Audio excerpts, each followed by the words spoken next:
Hello, along by Minglava, I'm in Billy Football Sport Mimaka, Joe Fulai. The who don't watch in who the Yakama, the Man City, the Fulham Mob, Fulham Sura. Let's see the danger of your message. Man City, England Pit Day, now between Fulham, let's see to a young corner of who I made a soul of Belia, I meant the Chiswaya, Zadamasu Puya, so no Man City or Shimpura Babu. Now we know who Man City got to attack us in there. 但对于嘛，事情的他变情的时候，地位都相当苗包，地价都来苗。这个路的讲明讲嘛，是的地位嘛，相当白皮皮地价来白皮，还没有算龙啊，他个阿是呢，普拉比来到了标路亚边，把讲来说，那西都了超嘛变的了哦，超嘛变的了，还着了。ဒီတကယ်လို့ပြောချင်တာတပွဲတာချီချော်ပြီးတီးကြတော့လို့ဒီရှုံးတော့လို့ဆိုရင်သူတို့ကနှစ်နာမှာ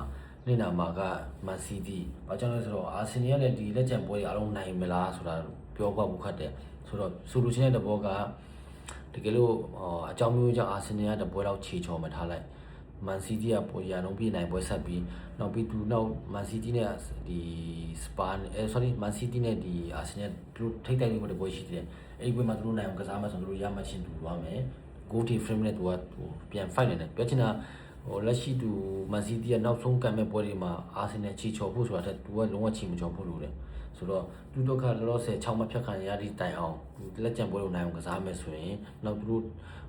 heavy နဲ့တင်ထပ်တွေ့အောင်တော့ပွဲဆိုတော့ဒီအခုဒီဖုန်းနဲ့ပွဲမှာဖုန်းကအရင်ကောင်းလာတော့မဟုတ်ဒါပေမဲ့သူကအရင်ဆိုးတယ်လည်းမပါဘူးပုံမှန်အဖြစ်ဆိုတော့ဒီ30အောက်မှာရှိတဲ့အဲ့လိုတင်းနေဆိုရင်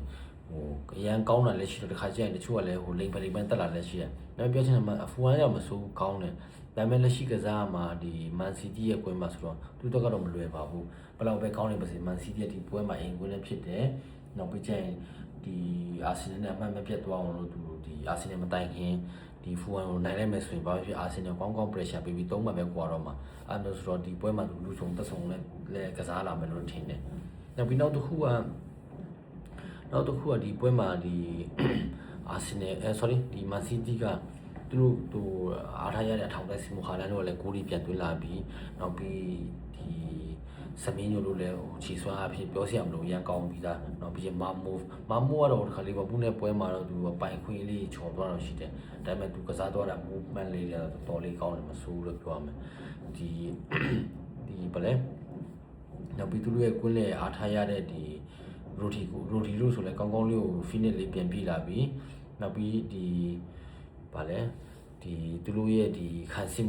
တိုင်းတလိုင်းတော့နည်းနည်းလေး weak ဖြစ်တယ်ဒါမကောင်းတော့မဟုတ်နည်းနည်းလေး weak ဖြစ်တယ်ပြောချင်တာကကျန်တဲ့ပိုင်းမှာတော့ဒီမန်စီးဂျာထွေအရင်ပြောစရာမလို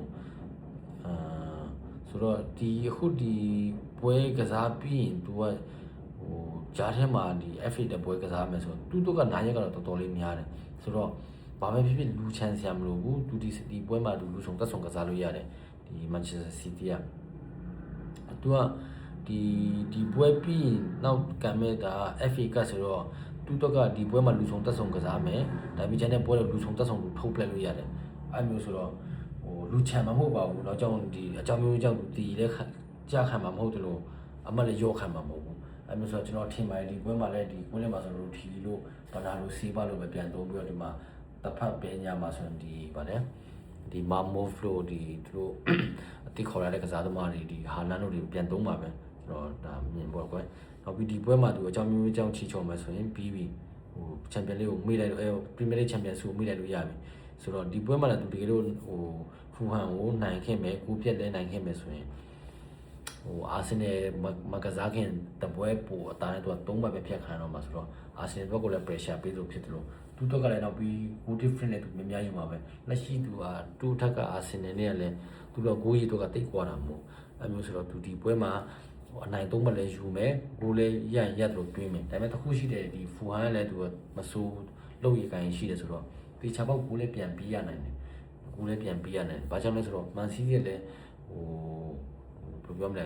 တိုက်စစ်နဲ့ခံစစ်နဲ့မှာဆိုရင်ခံစစ်လည်းနည်းနည်းလေးဝီးဖြစ်တယ်နောက်ပြီးတိုက်စစ်နဲ့ဒီကွင်းလေးကတော်တော်ကောင်းတယ်အခုဆိုရင်အသက်ကြီးပြီး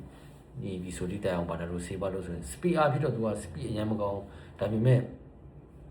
သူတို့ကဘယ်ချိန်ပဲခါဘာလို့ရမလဲဆိုတည်တယ်အရင်ကိုဝါရင်းနဲ့ Premier League မှာလည်းအရင်လောကြည့်တဲ့ခါကျတော့ လောက်ရကိုင်းရှိတယ်ကွာကောင်းလေး1 vs 1နေပဲမဟုတ်2 vs 1နေလည်းသူတို့ကောင်းလေးကြော်နေတယ်ဒီ Fernando Silva တို့ကအဲ့မျိုးဆိုတော့ဒီပွဲမှာကျွန်တော်အမြင်မှာဆိုတော့ Man City ကပဲနိုင်မှာပါနောက်ပြီးဂိုးလုံးပြတ်သွားနိုင်တယ်ဒီပွဲမှာဒီ4ဟာနဲ့လေဘာကြောင့်လဲဆိုတော့သူတို့ကဒီပွဲမှာ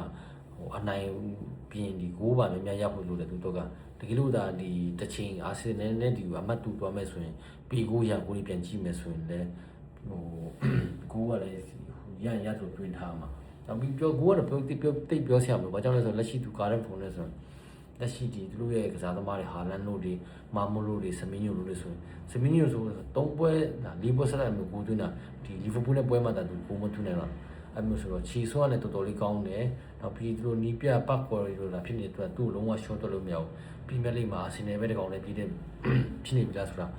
6မှတ်နဲ့တော့ကျွန်တော်မြန်မာတော့ပြောလို့မရသေးဘူး။ဘာကြောင့်လဲဆိုတော့သူတို့အဒီကတော့ထိတ်တိုက်ပေးမှာတပွဲရှိသေးတာနဲ့ဒီကြားထဲမှာဒါအာဆင်နယ်ကတပွဲအကြောင်းမျိုးကြောင့်ချီချိုခဲ့မယ်ဆိုရင်ပေါ့ကွယ်။အဲဆိုတော့ဒီကိုတော့ဘယ်လိုမြင်ကြလဲအခုဒီညကမှတ်ဒီမန်စီးတီးနဲ့ဖူလမ်ပွဲမှာမန်စီးတီးကပဲဘယ်လိုပြောမလဲချုံချမ်စီတောင်းတနဲ့နိုင်ပြီးတော့ကိုပြတ်သွင်းသွားမလားဒါမှမဟုတ်မထင်မှတ်ပဲဖူဟမ်ဘလောက်တုံးပြတ်နိုင်မလဲဒီကိုတော့မြင်လို့လေတုံးသက်ပြီးတော့ကြပါအောင်အားလုံးကျေးဇူးတင်ပါတယ်။